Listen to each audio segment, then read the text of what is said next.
What's going on, guys? Welcome back to the channel. This is a little bit different video today. It's no match footage. It is in response to one of my recent matches where I shot my open division Glock 19 or my carry gun, and I had some people comment asking, what I carry every day in terms in regard to the gun itself. But I'm going to break down some other things in this video. One thing I want to highlight is I'm not carrying, some Atlas 2011 that weighs 15 pounds. I'm not carrying a gigantic fanny pack that's got 3 IFAKs in it. I'm not carrying, a personal tomahawk hatchet thing. I'm not carrying brass knuckles on me. I'm not carrying a cold steel SRK fixed blade with a 6-inch blade, None of this is far-fetched, tall tales, any of that. And that's what you see a lot of the times whenever people are doing EDC videos. They throw so much shit on the table and they tell you you carry all this all the time. To be real with you, it's phone, wallet, keys. It's a gun if I'm carrying it, a knife every day, and a flashlight. That's about it. You could literally skip the video if you wanted to, but let's get to the gun and let's break down some of the things I carry and some of the intended uses behind some of those things and why. Up first, we're gonna have the gun, guys. This is a safe and clear Glock 19 Generation 3. I've had this Glock for almost a decade, and this has been my main carry gun for almost a decade, guys. Recently, Teflon Customs RMR cut the slide. I put an RMR 06 on there, the red 3.25 dot, and it has backup Dawson precision sights. Iron sights with a red dot are kind of redundant and pointless. You don't really need them. I have them. They're like a lower 1/5 co-witness. Maybe they're barely visible. Again, you don't need iron sights if you have a red dot. I have an aim surplus, just the tip in here. It's probably better than shooting with a standard barrel. It looks cool. I like it. That is one of the things that puts this gun into the open division for USPSA. On this side, I have the CAGWorks extended slide release. I got that from back whenever I couldn't grip a gun properly and I was having slide issues and my slide wasn't locking back and that type of thing. Recently, I learned how to grip a gun properly. So it's not really needed anymore, but I don't know where the original, the OEM one is, so it's still in there. And then here I have an extended slide or extended mag release. For the extended mag release, it's probably unnecessary for most people in most circumstances, definitely on the Gen 5 and Gen 6 Glocks, maybe in some of the older generations, but again, you probably don't need it. You're gonna more than likely accidentally drop your mag more than you're gonna actually use this. Yeah, a little hot take right there. You don't need irons, you don't need the CAGWorks extended slide release, and you don't need an extended mag release. Just learn how to shoot better. Let's talk the holster here, guys. This is a Tier 1 concealed Axis Elite. I picked this up on Facebook Marketplace for 50 bucks. That's why it's Tiffany blue with a purple bungee in here. It has the mag to the left side. Obviously, I'm right-handed, so the holster on this side has a wing to push the handle of the gun into me here, has plastic clips, has a wedge on the back, a foam wedge here that pushes the mag out to get a good purchase on it for a reload. And right here, it has another slightly, it's not, what is this, a 2.5 inch conceal. This is a small wedge. So this wedge here just kind of tilts the gun back into you ever so slightly. Just makes it a little bit more concealable and a little bit more comfortable considering it's foam, not plastic, getting pressed against your junk. But right here, we have a 17 round mag as the extra. I could run my 140 millimeter USPSA mags, like the +5 Terran Tactical style, and it's just as concealable. Those are for USPSA, this is for carry. And then in my gun, I rock just a standard 15 round Glock mag. These are Hornady XTP 115 grains or something like that. I don't nerd out on the ballistics and anything. They're just hollow points and they work in my gun. Please test your carry ammo before you start carrying it. Shoot a mag or two, make sure your gun will feed, cycle, and like the ammo that you intend on carrying. Next up is going to be my Eclipse holsters, just Glock 19 TLR7 holster here. I store the light in the holster so that whenever I need this holster and the light for maybe I'm going out and it's closer to nighttime and I feel like there may be a situation where I would like to have a light on my gun, I'm gonna opt for it. I'm not losing much here whenever I choose this, and I'm not the kind of guy that's like weapon lights are completely pointless or you absolutely have to have a weapon light. It's up to you guys. One, carry what's comfortable that you can carry consistently and that you like to carry and that you can shoot well. And then if you want a light, carry a light, guys. Don't listen to any of these tactical bros that say you have to have a Surefire X300 with X amount of candela, or you don't want that because it's gonna blind you in a CQB type of situation. carry what you want to carry. If I feel like I need a light, then I'm going to grab this Eclipse holster, I'm going to attach the light to my gun, and I'm going to carry it. End of story. The only thing different here with this holster and that one besides the light is the clips. These are the discrete carry clips. They're metal. I prefer, you know, plastic clips. The metal clips tend to tear up your belt if you carry consistently over a long period of time, and I don't like that. Speaking of belts, I rock the Hunter Constantine belt right here. I like what he's doing for the USPSA community and just shooting community in general. Definitely check him out. Check out his website. Grab you a belt. It's nice and stiff in the front where you need the support for your gun, and it's elastic in the back, which makes it very comfortable. I wear this under shorts and pants and my tactical pants and my jeans. I wear this with everything. Absolutely rocks. Definitely check out Hunter Constantine's belt. If you're still watching this video, guys, thank you for watching. If you're not subscribed, please subscribe. We just hit 15,000 subs. I'm up like 2,500 subs on the year since I started this whole USPSA journey. I'm going to have more content in 2025 centered around firearms, accessories, more EDC type of stuff, some of the guns that you see featured here on the walls behind me, doing some reviews of things. So if you're into all that stuff, please subscribe. This is going to come out the day after Christmas, so Merry Christmas, guys. Please have safe travels this holiday. Maybe we can hit like 20,000 subs, maybe by the end of the year, if a couple thousand extra people watch this video than normal, because it is going to be a video that reaches a little bit wider of an audience considering it's EDC, not just USPSA. Please like and subscribe. It would mean a lot to me. Let's talk about some knives. I am a knife guy. I'm not a snob. I don't really care about blade steels and whatnot, but I am very particular, and I do have an eye for some quality knives. In Texas, standard dress code is cowboy boots, jeans, some sort of shirt, maybe a leather belt. If I'm wearing cowboy boots and jeans, I'm going to be rocking this belt knife right here. This is from Pine Ridge Knives. This is the Ridgeline Hunter. Just goes right here. Carry it, disappears, completely forget about it. Absolutely love this knife. Next up is going to be the Winkler Knives and Dynamis Alliance collaboration on the Dynamis Blade right here. This is a double-edged defensive style knife.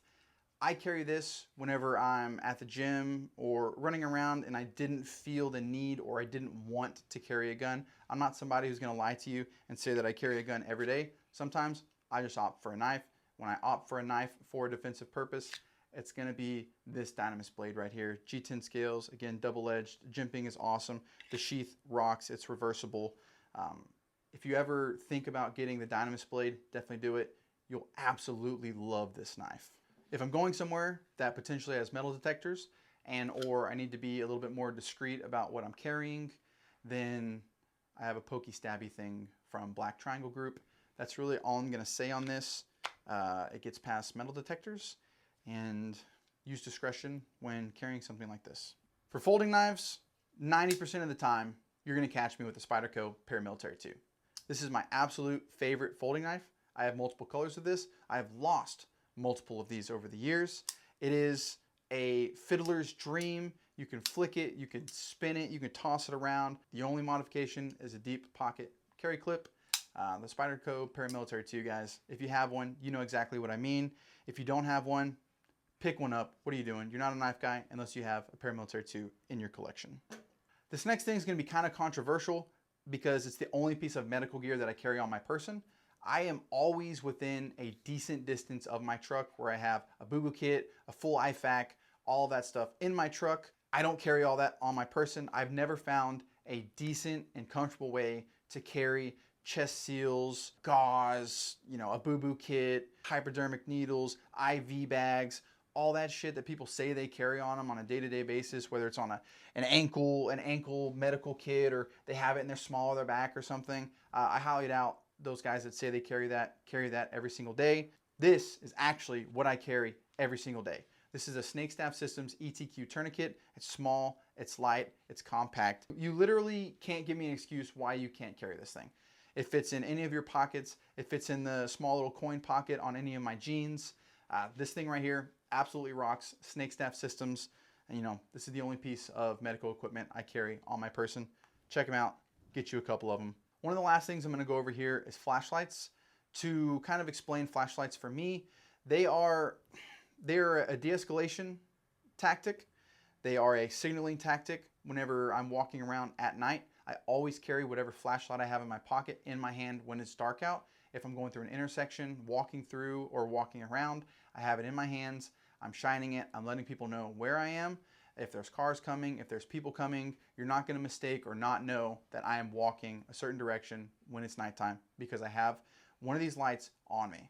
Where these lights differ is I have a Surefire Stiletto Pro, which is a little bit more EDC friendly. It's got 100 lumens, 500 lumens, and it has 1,000 lumens. And on the back here, I have 1,000 lumens on the rear kind of, I guess, tactical grip, whatever you want to call it. This light, a little bit more EDC friendly, smaller, lighter, flatter, a little bit more compact. This is what you expect when you hear a guy carrying some sort of flashlight. The next light is going to be an even higher step up in that, I don't want to say defensive category, but this is a 500,000 candela Z-Bolt LEP laser enriched particles light right here, guys. It has a theorem little finger choil holder thing that I guess could be used to strike somebody, but it's probably going to break if you hit them with it. Really, it's to be able to let go of the light if I need to be able to do things with my hands, but still maintain control over it. But this light, it's so fucking bright. I cannot exaggerate how bright this thing is. At SHOT Show, we're shining it up to the top of casinos.